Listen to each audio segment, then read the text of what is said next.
Very good morning, 10th class. How are you all, children? Going through your lessons regularly? Now that we are coming towards the last 2 units of our history lesson, and it's pretty long lesson, I know. Many days it has taken to complete, but now we are towards the end of it. And again I have been telling you that it's a very important lesson, क्योंकि history में 2 ही lesson आएंगे board में, and history carries 20 marks. So this chapter is of 10 marks. Go through it properly. Important है, काफ़ी questions आएंगे इसमें से. ठीक है, पढ़ते रहो साथ साथ जैसे जैसे हम लेसन्स कर रहे हैं. So let's begin our today's lesson. Up till now we have read about the unification of 3 countries, that were Germany, Italy and the Great Britain. And there's a difference between the two. The unification of Germany and Italy on one side. The areas were freed from various empires and then these countries were unified. But the unification of Great Britain was a different case that we have studied in detail. Okay, so let's begin our today's chapter, that is visualizing the nation. What is the meaning of visualizing, children? Imagining. Nation is no human being, no person, no living thing as we can say, कि जिसे हम सामने देख सकें. You can only imagine a nation. और इस chapter में हम नेशन स्टेट्स की ही बात कर रहे हैं. How these nation states were created.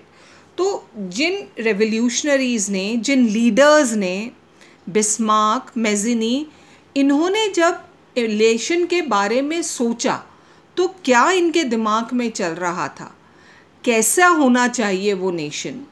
तो ये पिक्चर होती है सबके दिमाग में, और ऐसे ही नेशन को भी एक फॉर्म दिया गया.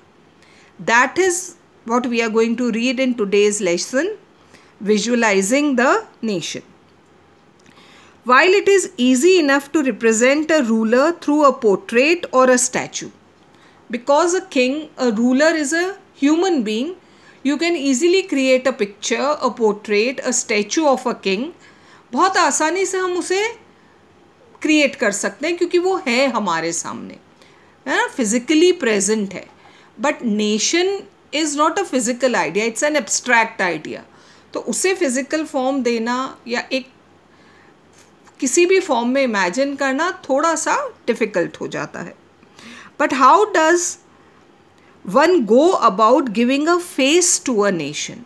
किंग का तो ऑलरेडी फेस है, तो उसके हिसाब से हमने स्टैचू बना दिया या पोर्ट्रेट बना दी या पिक्चर बना दी, पेंटिंग बना दी.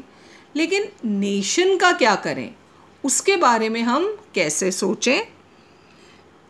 Artist in the 18th and 19th century found a way out by, underline करो बच्चों इसे, पर्सोनिफाइंग अ नेशन. तो आर्टिस्ट ने एक बहुत इजी तरीका निकाला. क्या? Personifying a nation. You have read about what is personification. पढ़ा है ना आपने पर्सोनिफिकेशन क्या होता है. So giving a living form to a non-living thing, that is personification. So in the same way nation was also personified. In other words, they represented a country as if it were a person. तो nation को भी एक human figure का रूप दिया गया, that is personification. Nations were then portrayed as female figures. Very important thing. आप किसी भी ह्यूमन फॉर्म दे सकते हो, लेकिन most of the country, maximum countries were personified as female figures. Why female figures? Can anybody tell me here? 10th class, female figures के रूप में ही क्यों पर्सोनिफाई किया गया नेशन को? Generally we call our countries motherland. क्या कहते हैं हम? मदरलैंड. ठीक है, the place where we are born. We are born out of mothers. So nation को भी क्या फॉर्म दिया गया? फीमेल फिगर का फॉर्म दिया गया मदरलैंड होने की वजह से. The female form that was chosen to personify the nation did not stand for any particular women in real life. अब ये जो फीमेल फिगर्स बनाए गए all different in different countries, कोई एक पर्टिकुलर फीमेल को रिप्रेजेंट नहीं करते थे. They were created by artist according to the imagination. Rather it sought to give the abstract idea of the nation a concrete form. बस वो female figures जो बनाए गए वो उन आर्टिस्ट का इमेजिनेशन था. आप जब कोई पेंटिंग बनाते हो या पिक्चर बनाते हो, पोर्ट्रेट बनाते हो, जो चीज़ आपके सामने नहीं है present, you are just imagining it.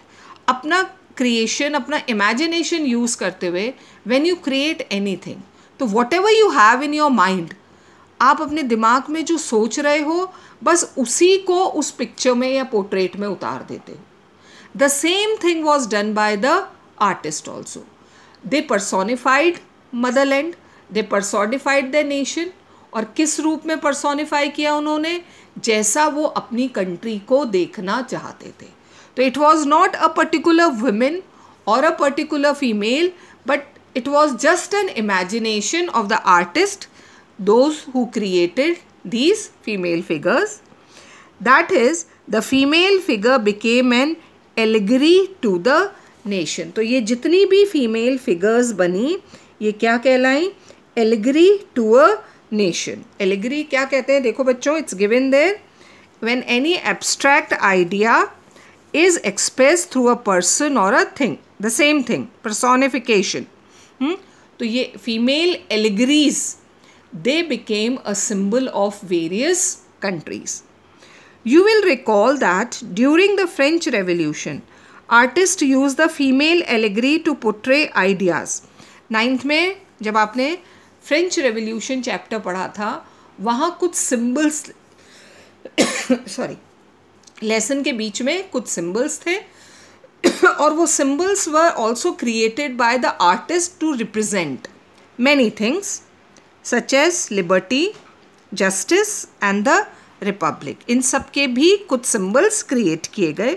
इस चैप्टर के शुरू में जो हमने पेंटिंग डिस्कस करी थी बाय फ्रेडरिक सोरायू, वो पेंटिंग जो हमने डिस्कस करी थी उसमें भी हमने कुछ सिंबल्स के बारे में पढ़ा था.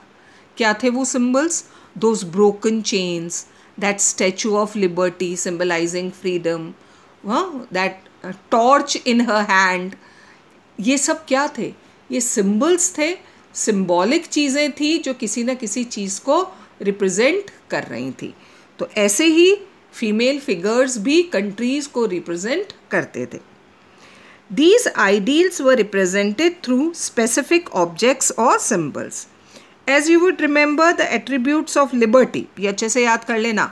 कई बार मल्टीपल चॉइस में they ask such questions, multiple choice भी आते हैं ना आपको, they ask such question.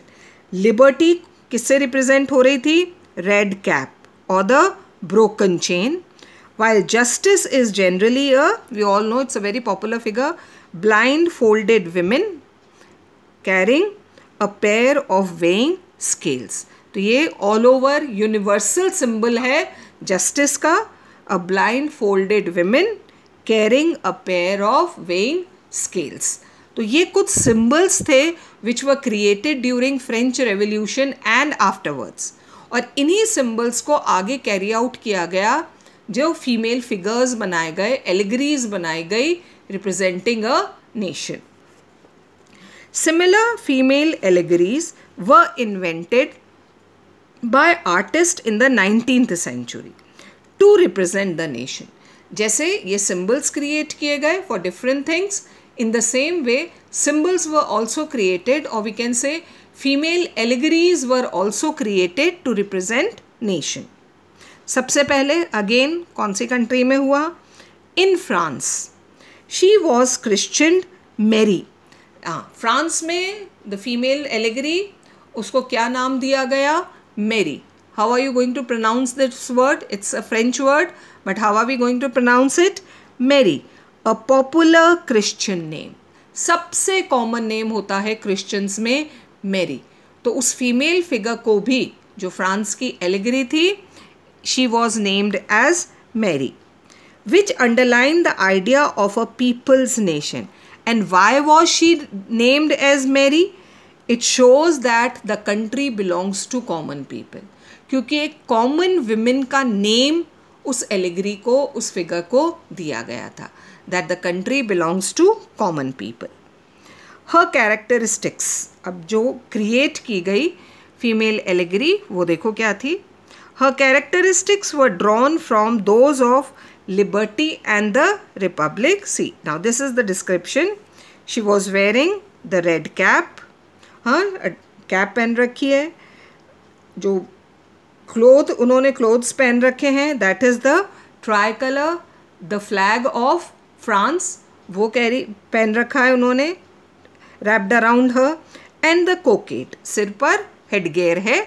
So this is how Marie was represented, wearing the red cap, the tricolour and the cockade, headgear पहन रखा है. Statue of Marie were erected in public squares. जितने भी चौराहे थे, पब्लिक प्लेसेस थी, most of the places the statues were installed ना. पहले एक फीमेल फिगर डिज़ाइन की गई, जो हमने डिस्क्रिप्शन ऊपर पढ़ा, characteristics, and after that her statues were installed at most of the public places to remind the public of the national symbol of unity. और ये स्टैचूज क्यों लगाई गई?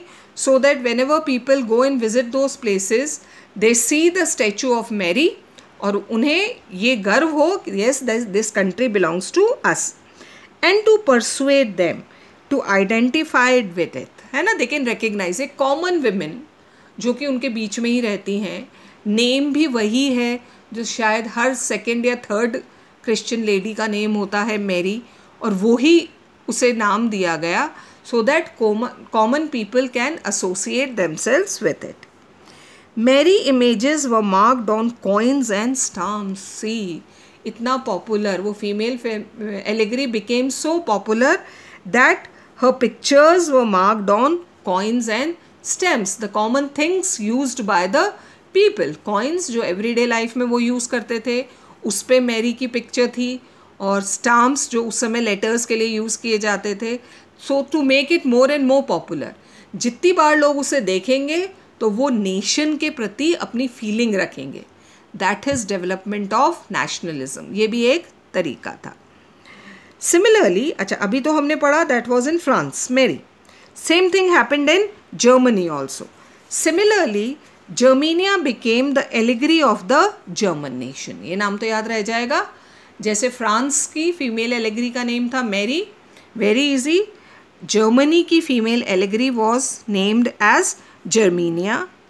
इन विजुअल रिप्रेजेंटेशंस, अब देखो कैसे डिस्क्राइब किया गया जर्मीनिया को. Germania wears a crown of oak leaves. Oak is a tree, हाँ, उसका एक क्राउन पहन रखा है उन्होंने हेड पे, अनदर हेड गेयर.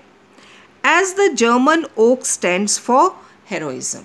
जर्मनी में ओक ट्री को सिंबल माना जाता है heroism. And what is the meaning of heroism? Bravery, बहादुरी की निशानी मानी जाती है ओक लीव्स. और उन ओक लीव्स का ही एक क्राउन जर्मनिया ने पहन रखा है to show the bravery of German people, right. तो ये दो फीमेल एलिगरीज हमने पढ़ी, visualising the nation, how nation was made a concrete form, was given a concrete form in the minds of the people. This is allegory. Okay, so we complete this part today, and the last part we'll finish it tomorrow. So by tomorrow we'll be able to finish our history chapter, and then after this we'll come back to civics. बहुत time हो गया civics पढ़े, हाँ अप्रैल में पढ़ा था. So keep your civics books ready, ढूंढ कर रखना. कल हम ये लेसन ख़त्म करेंगे हिस्ट्री का, and from next day we'll start with the next lesson of civics. Till then, keep reading.